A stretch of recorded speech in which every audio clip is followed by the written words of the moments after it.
Anytime anyone criticizes Darwin's theory of evolution, evolutionists immediately cry, it's about religion. Well, the claim that all skeptics about Darwinian orthodoxy or Christian fundamentalists stands refuted by me. It's obviously not true. I'm neither Christian nor a fundamentalist. But lots and lots of people are skeptical in the scientific community.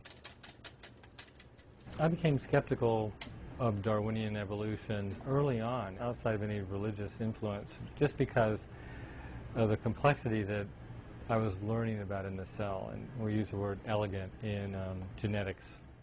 The biggest impasse confronting evolution is the incredibly complex structure of the living cell.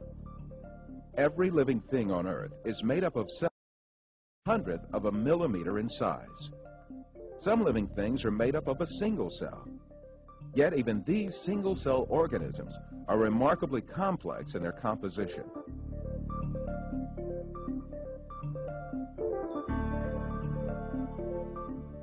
They have complicated functions to survive, and even little motors to move. In Darwin's time, this complex structure of the cell was unknown. With the primitive microscopes of those days, cells appeared to be little more than featureless stains. In the 19th century, when Darwin was alive, scientists thought that the basis of life, the cell, was some simple glob of protoplasm. The greatest advocate of Darwinism in Germany, Ernst Haeckel, supposed that the living cell, which could only be viewed as a dark spot under the microscopes at that time, had a very simple structure. In one of his articles, he referred to the cell as a simple little lump of albuminous combination of carbon. However, powerful electron microscopes invented around the middle of the 20th century began revealing just how complex and organized it was. With the hard work of science in the 20th century, we've seen that the cell is far from simple. It's got very complicated molecular machines and things that are very resistant to Darwinian explanation.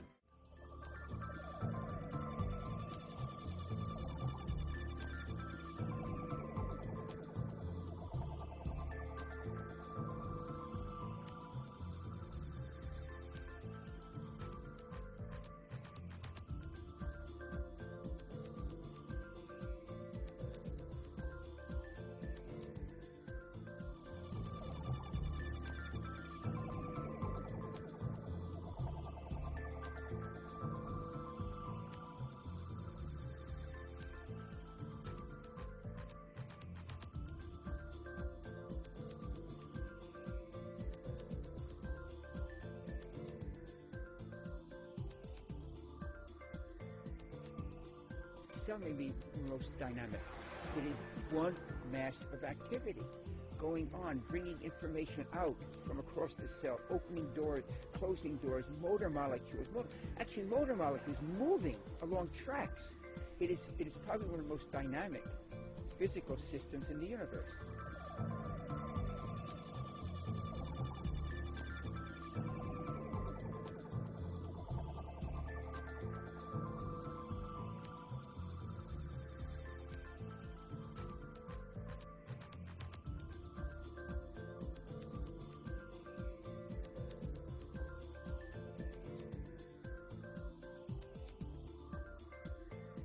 Not even the most sophisticated laboratory has been able to produce a single living cell from non-living matter.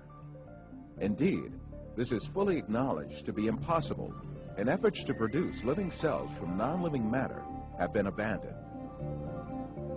But the theory of evolution claims that this system, which man with all his intelligence, knowledge, and technology cannot succeed in reproducing, came into existence by chance. Fred Hoyle, a famous English mathematician, expressed the impossibility of formation of higher life forms without a creator. The chance that higher life forms might have emerged by chance is comparable with the chance that a tornado sweeping through a junkyard might assemble a Boeing 747 from materials therein. The ingredients must combine. But they must combine according to an exact formula, in a unique way.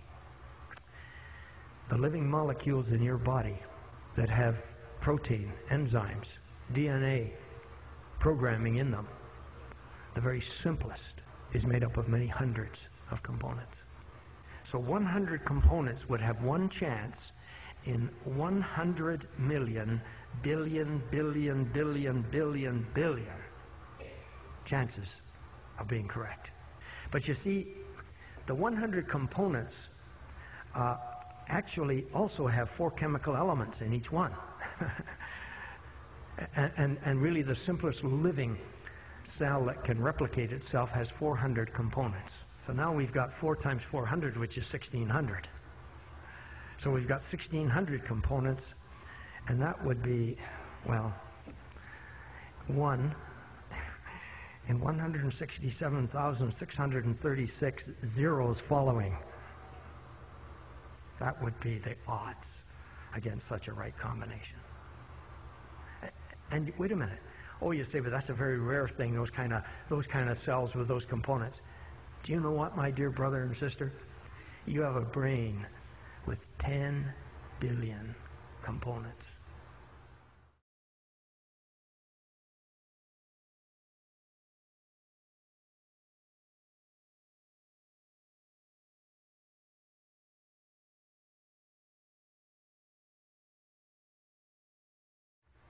$11 components.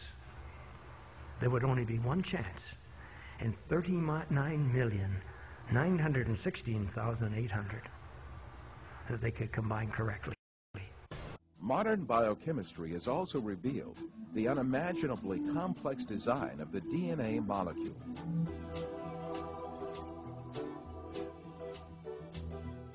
The structure of the DNA molecule was discovered by 2 scientists, James Watson and Francis Crick, in 1955.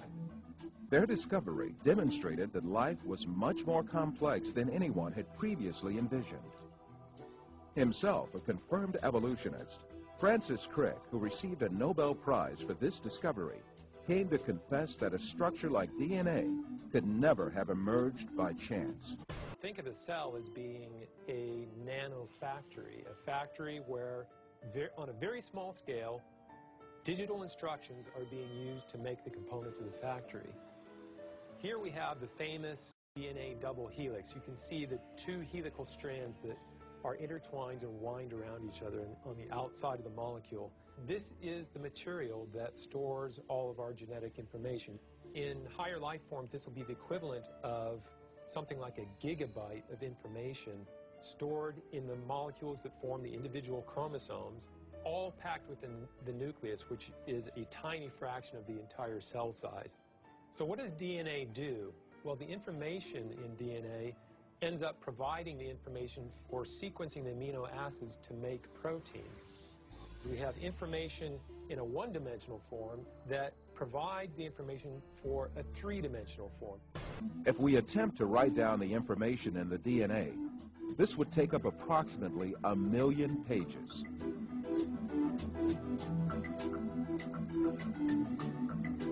This is equal to an encyclopedia 40 times bigger than the Encyclopedia Britannica, which is one of mankind's greatest single accumulations of information. But this incredible information is stored in the tiny nucleus of our cells, measuring about 1,000th of a millimeter in size. It is calculated that a DNA chain small enough to fill a teaspoon has the capacity to store all the information contained in all the books ever written.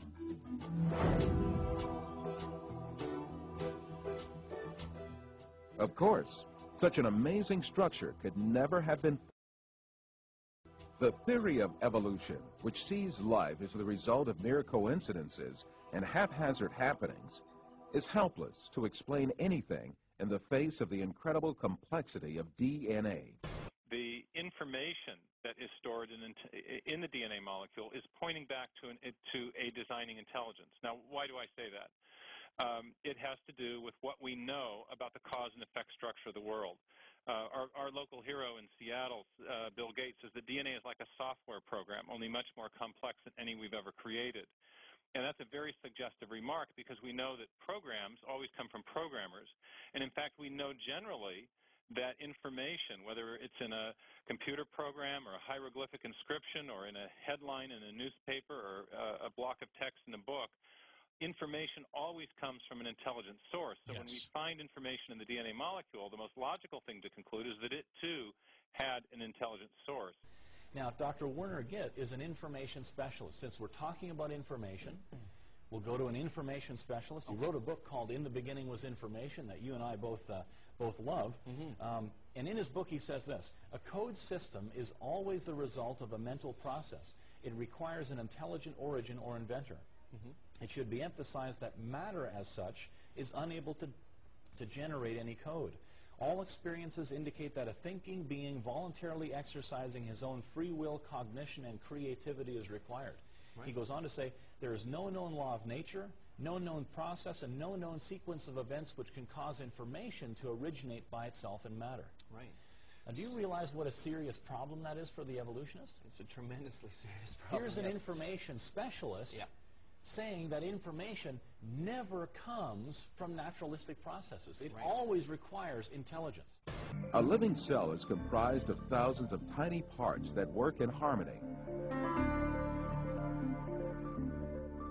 To make a comparison, within the cell, there are power stations, high-tech factories, a complex data bank, huge storage systems, advanced refineries, and a seemingly conscious cell membrane that controls what enters and leaves the cell. In order for the cell to survive, all of these organelles have to exist at the same time.